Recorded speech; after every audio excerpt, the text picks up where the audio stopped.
Welcome viewers. আমরা প্রত্যেক দিন যে পত্রিকা বিশ্লেষণ করে থাকি, আজকে আমরা 3 আগস্ট 2026 সালের পত্রিকা বিশ্লেষণ করব। পাক চক্রে কিভাবে টাকা পেত হামিম। অর্থাৎ এখানে আমরা দেখেছি পূর্ব বর্ধমানের হামিম মন্ডল নামে একজন ব্যক্তিকে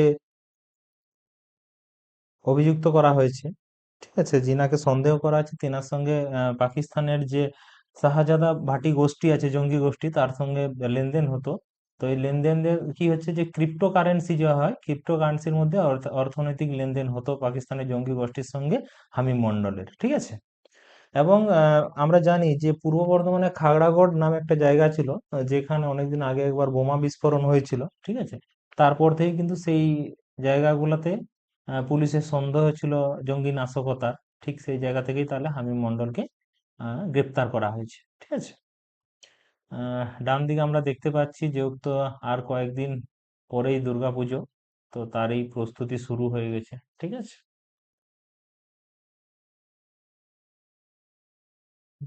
এখানে আমরা দেখতে পাচ্ছি রাম মন্দিরের প্রণামী চুরি নিয়ে সিট গঠন, স্পেশাল ইনভেস্টিগেশন টিম। অর্থাৎ যখন কোনো বড় ঘটনা ঘটে তদন্তের জন্য সিট গঠন করা হয়, তো সিট গঠন করা এটা পুলিশ আধিকারিক দ্বারা বা রাজ্য প্রশাসনের দ্বারা হয়ে থাকে। কিন্তু যখন এর নিরপেক্ষতা বজায় রাখার জন্য এটা হাইকোর্ট বা সুপ্রিম কোর্টের ইখতিয়ারের মধ্যে আসে, সেই সময় কোনো পুলিশ আধিকারিক, প্রাক্তন বিচারপতিকেও কিন্তু এখানে সিটের মধ্যে রাখা হয়ে থাকে তদন্তের সুবিধার্থে।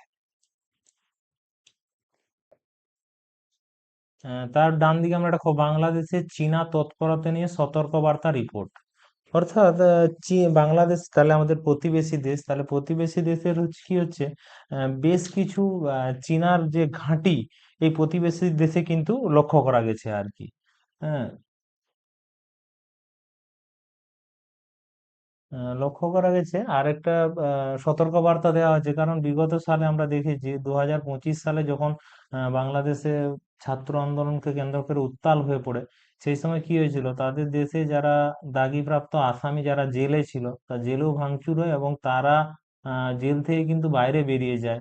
তো সেই থেকে আবার মানে খারাপ কাজের আশঙ্কা মানে তৈরি হচ্ছে। এবারে যেহেতু ভারতের সঙ্গে বাংলাদেশের মানে এখনো পুরোটা জায়গা কিন্তু বেড়া দেওয়া হয়নি, 864 কিলোমিটার মতো জায়গা আছে যেটা কিন্তু এখনো বেড়া দেওয়া হয়নি। সুতরাং তাহলে ভারতের প্রতিবেশী দেশ বাংলাদেশে, তাহলে বাংলাদেশের এই যে জায়গাগুলা ধরুন বেড়া দেওয়া হয়নি, সেই জায়গাগুলা থেকে কিন্তু খুব সহজেই কিন্তু জঙ্গিরা কিন্তু ভারতবর্ষে প্রবেশ করতে পারে এবং অপরাধমূলক কাজ করতে পারে। তো যেহেতু এখানে চীনারা বাংলাদেশে তাদের শক্তি বৃদ্ধি করছে, এই রিপোর্টে কিন্তু এই ব্যাপারটা এখানে বলা আছে আর কি। ঠিক আছে। তার ডান দিয়ে দেখছে স্নাতকোত্তর নিট প্রশ্নে প্রশ্ন রুখতে কড়া বার্তা নাড্ডা। তাহলে নাড্ডা মানে হচ্ছে আমাদের যে জেপি নাড্ডা। জেপি নাড্ডা হচ্ছে আমাদের কেন্দ্রীয় স্বাস্থ্যমন্ত্রী। অর্থাৎ তাহলে নিট পরীক্ষাটা স্বাস্থ্যমন্ত্রী আছে তো। কিছুদিন আগে যে নিটের যে পরীক্ষাটা হয়েছিল, তাহলে নিটের দুটো পরীক্ষা নেওয়া থাকে। একটা হচ্ছে আন্ডার গ্রাজুয়েট, অর্থাৎ এইচএস দেওয়ার পর ছেলেমেয়েরা, এইচএস এ যারা সায়েন্সে পড়াশোনা করে তারা এটা এই পরীক্ষায় পাশ করার পর এমবিবিএস পড়ার সুযোগ পায় আর কি। ঠিক আছে। এবারে এমবিবিএস করার পর যখন ওরা পোস্ট ডক্টরেটটা করে, স্নাতকোত্তর যেটাকে বলা হয়, ঠিক আছে, তখন ওই পরীক্ষাটা কিন্তু নিট নেয়। ঠিক আছে। নিট পিজি বলা হয়ে থাকে ওই পরীক্ষাটাকে। ঠিক আছে, নিট পিজি বলা হয়ে থাকে। আর এখন পরীক্ষাটা কন্ডাক্ট করে ন্যাশনাল টেস্টিং এজেন্সি। ঠিক আছে, ওইটার ব্যাপারে ওদেরকে কিন্তু বলা আছে যে এবারে যেন কোনোরূপ অসুবিধা না হয়। কারণ আমরা জানি সম্প্রতিকালে এই নিট ধর্মেন্দ্র প্রধানকে ইস্তফা দিতে হয়, এই নিয়ে কেন্দ্র সরকার অনেকটা কোণঠাসা। আপাতত হামলা নয়, ট্রাম্পকে বিঁধছে ইরান। ঠিক আছে। তাহলে এক্ষেত্রে ট্রাম্প আমাদের যে আমেরিকার প্রেসিডেন্ট ডোনাল্ড ট্রাম্প তাহলে টুইট করে এদিকে জানাচ্ছে যে আপাতত আমরা ইরানের উপর হামলা করছি না, আর ইরানের সঙ্গে আমাদের চুক্তি হয়ে গেছে আর কি।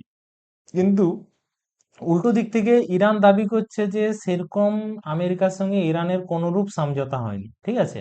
তাহলে ইরান স্পষ্ট বলে দিয়েছে যে আমাদের সঙ্গে যদি ভালো কূটনৈতিক সম্পর্ক রাখে তবেই সেই দেহের জাহাজকে আমরা কিন্তু হরমুজ প্রণালীর মধ্য দিয়ে আমরা যাতায়াত করার সুযোগ করে দেবো বা সম্ভব হবে। অন্যথায় কিন্তু আমরা আমাদের দেশের সঙ্গে যদি কূটনৈতিক সম্পর্ক ভালো না রাখে, তাহলে আমরা কিন্তু হরমুজ প্রণালীর উপর দিয়ে কোনো দেশের জাহাজকে কিন্তু আমরা যেতে দেবো না। ঠিক আছে।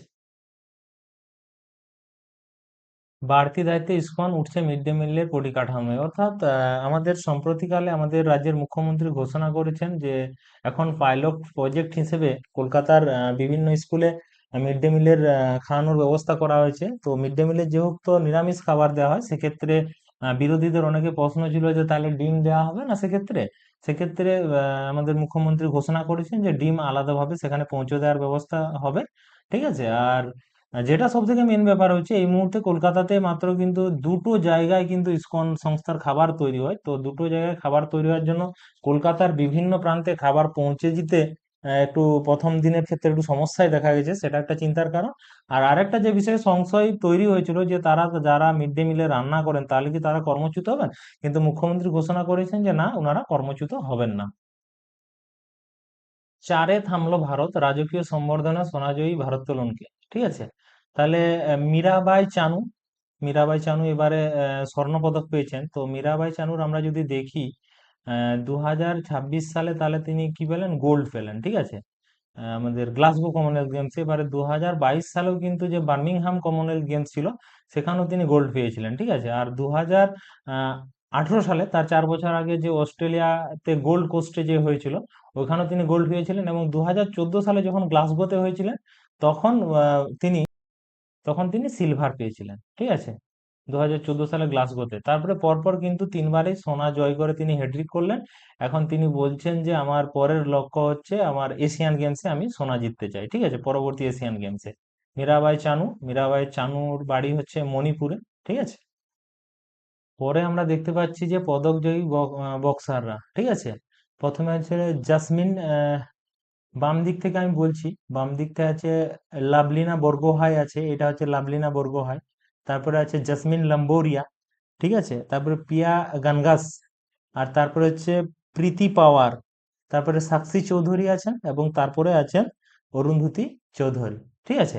অর্থাৎ আমরা জানি আমাদের এবারে সব থেকে ভালো পারফরমেন্স যদি কোনটাতে হয়েছে সেটা হচ্ছে বক্সিং এ হয়েছে।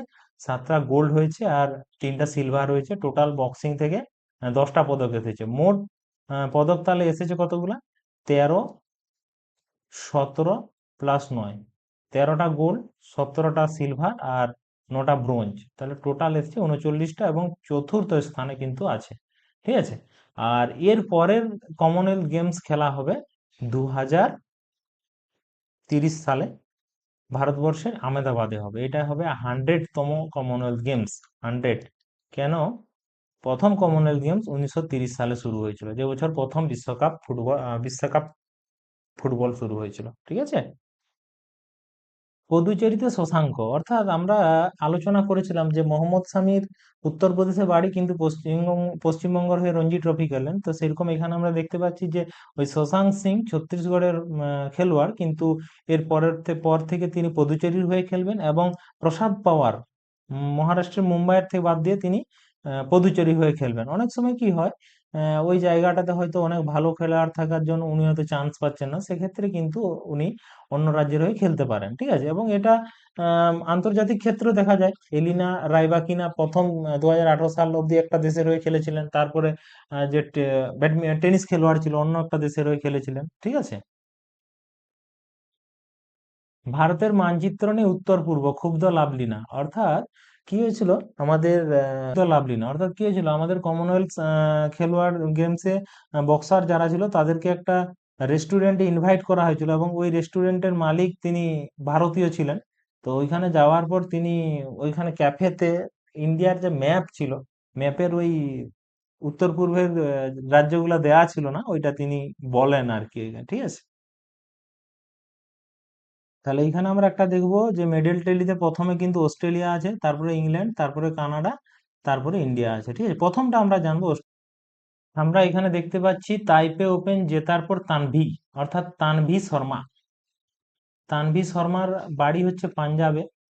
তিনি রিসেন্টলি যে তাইপে ওপেন হয়েছে, তাইপে ওপেনে জয়লাভ করেছে। তো এই তাইপে ওপেনে 2008 সালে সাইনা নেওয়াল জয়লাভ করার পরে তাইপে ওপেন আর কোনো ভারতীয় জয়লাভ এখনো পর্যন্ত করতে পেরেছিলেন না, কিন্তু উনি 2026 সালে করে দেখালেন।